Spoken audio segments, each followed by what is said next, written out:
Boa noite, irmãos, boa noite, irmãs. Estamos na hora do culto, mas como eu sempre digo, infelizmente, ainda tenho que dizer assim, não estamos em um culto ainda. Mas nós já iniciamos a nossa caminhada através das nossas meditações e das mensagens dos cultos para celebrarmos a paixão, morte e ressurreição do Senhor Jesus Cristo. Esse é o nosso convite. Vamos então caminhar juntos até a Páscoa. Hoje, nossa meditação é sobre a casa e o rei. O rei Davi, quando já finalmente tinha estabelecido a sua linda casa de cedro, desejou também construir uma casa para a arca de Deus. Disse Davi ao profeta Natã: olha, eu moro em casa de cedros e a arca de Deus se acha numa tenda. 2 Samuel capítulo 7, verso 2.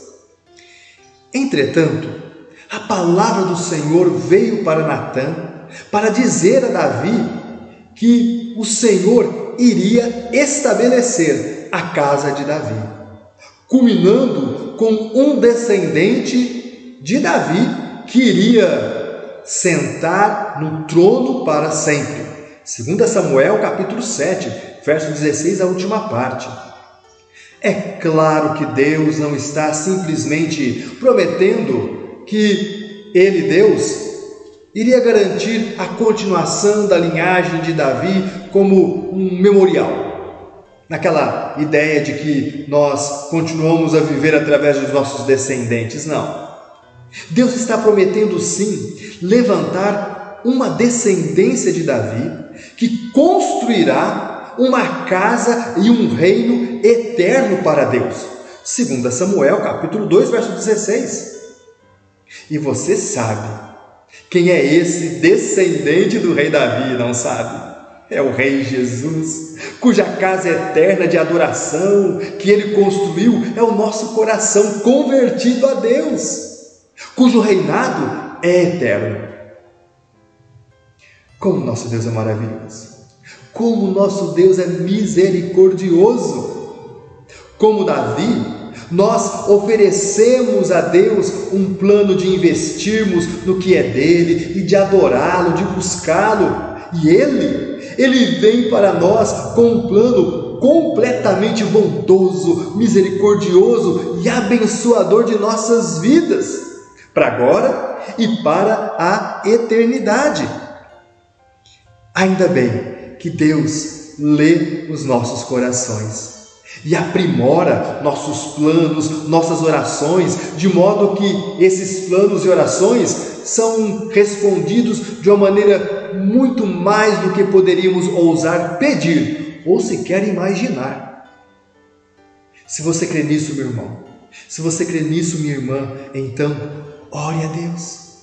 Ore a Deus e ore a Deus até o limite da sua visão e fé, e então esteja preparado para que Deus faça algo maior e melhor na sua vida. Leia todo esse capítulo 7 de 2 Samuel, é simplesmente maravilhoso.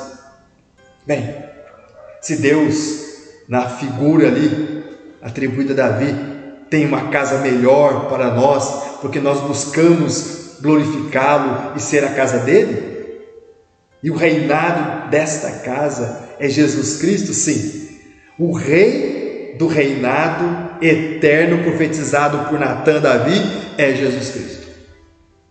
Mas muitas pessoas ainda pensam em Jesus de muitas maneiras inferiores a esta maneira profetizada em 2 Samuel 7. Talvez duas das mais comuns sejam a de que Jesus é um grande professor sábio ou um grande exemplo de vida.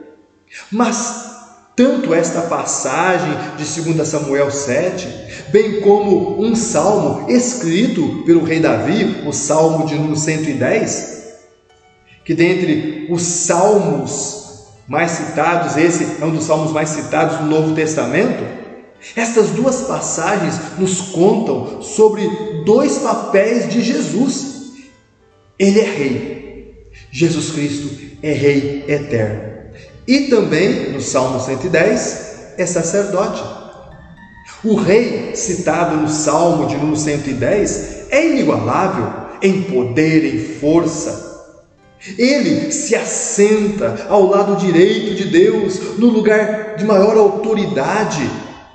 Salmo 110, verso 1.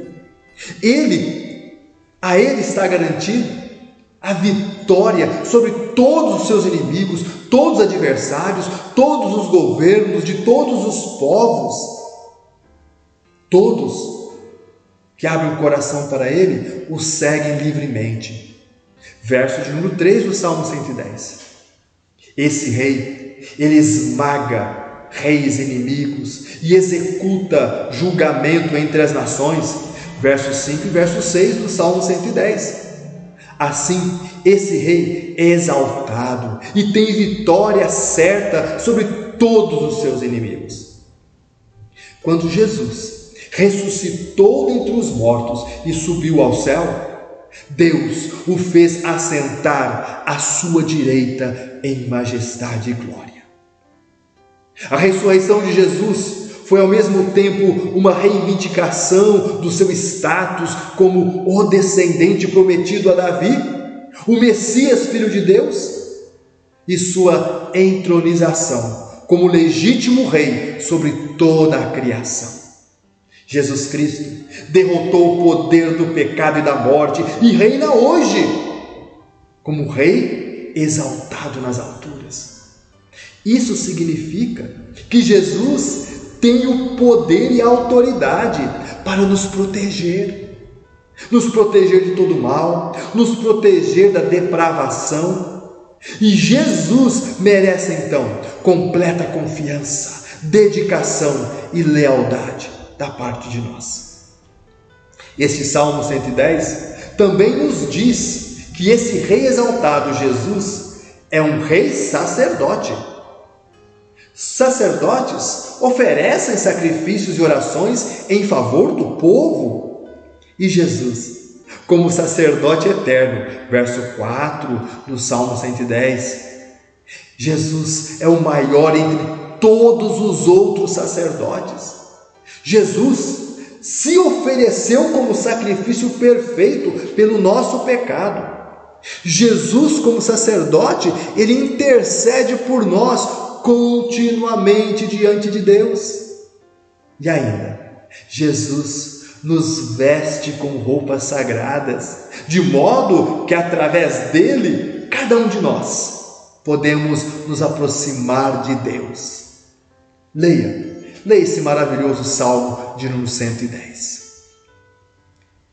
Caminhando para a Páscoa, pensando em Jesus Cristo desde o Antigo Testamento, a minha oração com você é essa. Vamos orar? Senhor, Tu és forte e fiel. Que a Tua retidão e justiça, amor e graça estejam sempre adiante de nós. Permita assim que andemos na Tua luz, diante da Tua santa face, e que exaltemos Teu santo nome todo dia, Senhor.